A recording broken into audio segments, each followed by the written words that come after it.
Hey guys, this is Dan with Gears and Gadgets. Thanks for tuning in. So I posted a video recently saying I wasn't sure if I was going to be keeping my 2021 Ford F-150. The truck has had quite a history. It has not been remotely close to what I would consider to be a great ownership experience, having the transmission replaced just around 35,000 miles. This truck's been in the shop an awful lot. So I said I wasn't sure if I was going to keep it or not, and well, I've decided we're going to hold on to it for a little bit. The transmission, since it was replaced, is running better. It still has some really firm shifts that I don't really enjoy all that much. But that aside, I think that the truck is in good shape. And I've got so much just time and money and just blood, sweat, and tears poured into this build that I'm going to keep it for a little while.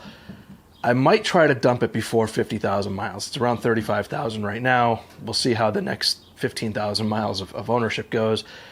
And there just wasn't anything on the market that I'm really all that interested in right now.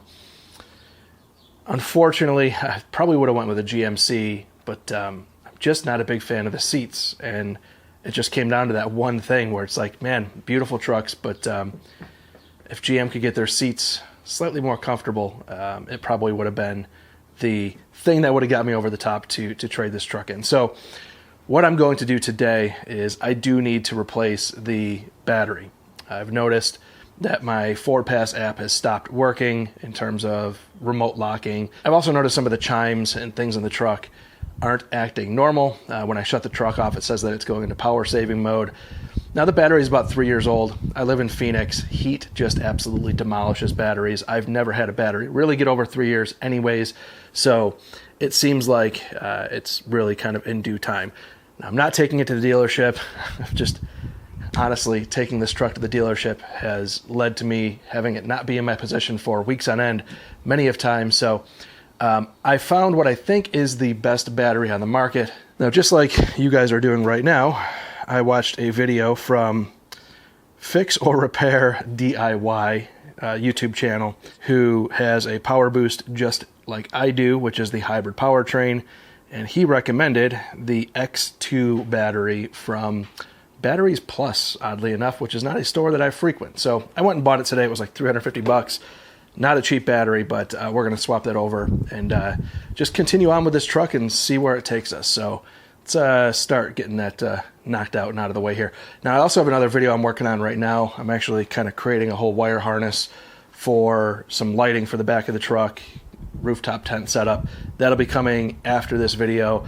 Just wanted to do a quick update before I get into that. That video is going to take some time to edit. So we'll go and start swapping this battery over and see if I notice any differences. This morning, I did go straight out to the truck, popped the hood, and took a voltage reading with a voltage meter right at the battery, and it was sitting at 12.1. I think it was 12.1. Either way, kind of a good indicator that the battery's on its way out. Now, I'm not going to do a complete how-to because, well, Fix or Repair Daily did an absolutely fantastic job with his video. Ford does not provide a whole lot of extra space here, and then I further complicated it with some of my nonsense.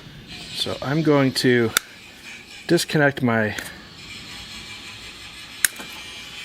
control unit for the amp power steps. Try to give myself a little more working room. Get this up and out of the way. Now for the time being, just pop something there. Keep that from getting crazy. Let's be smart about this. There's a little tray. Now you do have to be careful because there is an auxiliary battery. And sorry, not sorry. My neighbor's actually building a really cool car across the street, so you can hear his angle grinder going. There is an auxiliary 12-volt battery in the back of the truck, so these terminals still are energized with that smaller battery, so that is something to be aware of. Let's assume this is a 13. Too big? Man, I'm getting pretty good at guessing these sizes now.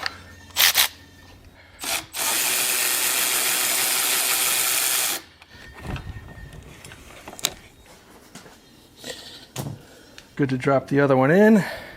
Not a light battery. There we have it.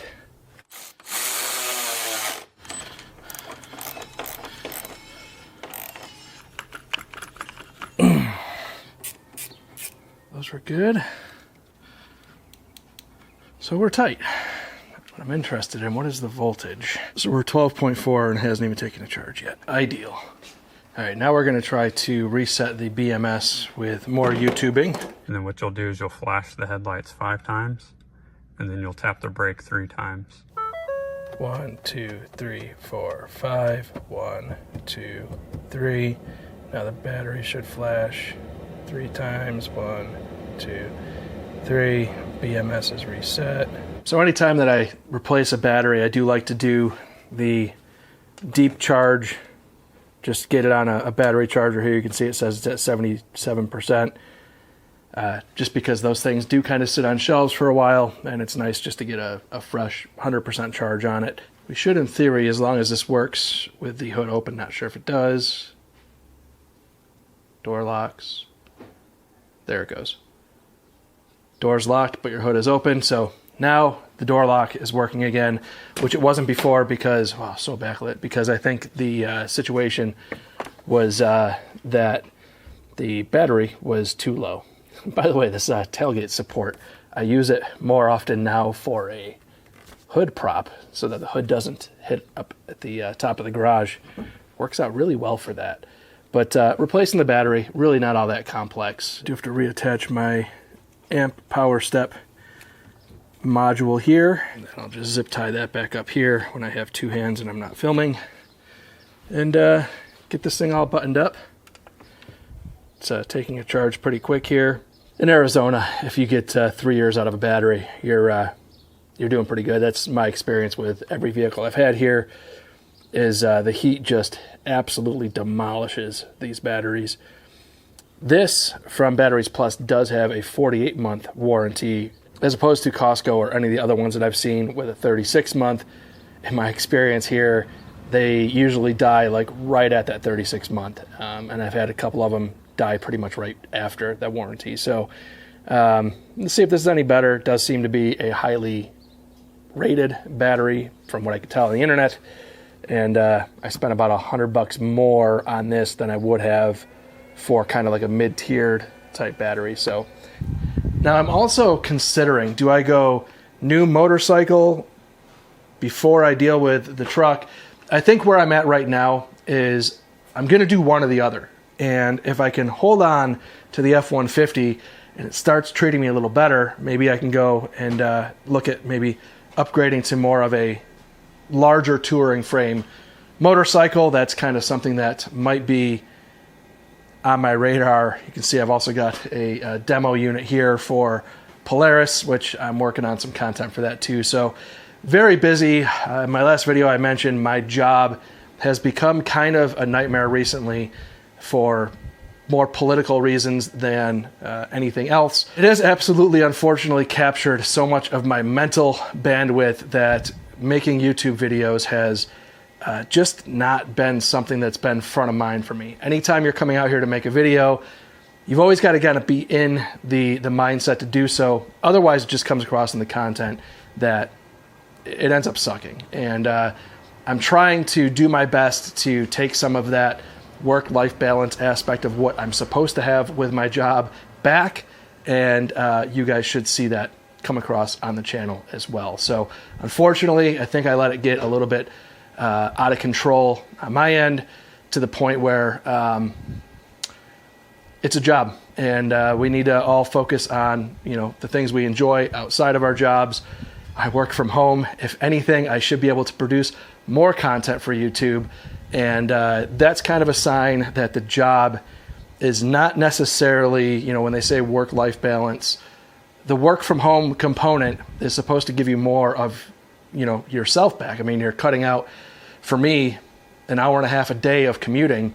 That's easily an hour and a half a day I could spend, you know, creating content on my lunch, all kinds of things. But unfortunately, that whole perception of work-life balance is very easy for companies to corrupt because you've got Slack, your office is right in your house. So like, it's almost impossible to disconnect. And I think they know that, which is, it's something. And I've experienced that. I've got unlimited paid time off, and I have not taken a vacation in a year, maybe longer. So it seems like the more they give you, the less they want you to take advantage of it. And it's a very weird psychological kind of what I would call warfare game that it sucks. So what I'm doing here, guys, is I'm trying to update you. I know it's been a while since I was out here and just explaining, what was going on with the truck. I actually have some work to do here on the bike. I've got a tire sitting over there for the rear that I've needed to put on for way too long now. I actually owe a review of this Rabiconda tire changer. Not a paid review, but they did send it to me, and it's been sitting in my garage forever. Now, I've also recently insulated the garage, so you can actually see there's some holes here. I may or may not make a whole video on how that whole process went, but the house itself actually needed more insulation in the attic, especially in my office. That is the hottest room in the house, and working from home, it sucked. So I blew a bunch of insulation in the attic, and while I was doing it, insulated the walls in here, so hopefully I can do more recording in the heat of the summer when it's 110 degrees out here. And then I can also maybe do a review of this New Air conditioner, which has been in here forever, but I couldn't really do a review on it. That's another topic for another day. But I'm hoping I can actually start climate controlling this a little bit better, so I can actually do some recording in here. I've got to get some stuff going with this. I've got a lot going on, and I need to start focusing on the things that I enjoy doing, which is creating content here for you guys on YouTube. So with that being said, guys, thank you very much for tuning in. If this is your first time tuning in, please hit that subscribe button down below. Remember, likes go a long way to help support the channel. I'm also going to link to the videos I referenced in the description down below. A little more of a thorough installation video on the battery and how that went. And I am actually going to take this back to get my, I think, $22 cord charge back. And then I can also start getting into, man, I got so much stuff in here. I got so much stuff I got to do for videos. But again, I will see you guys next time.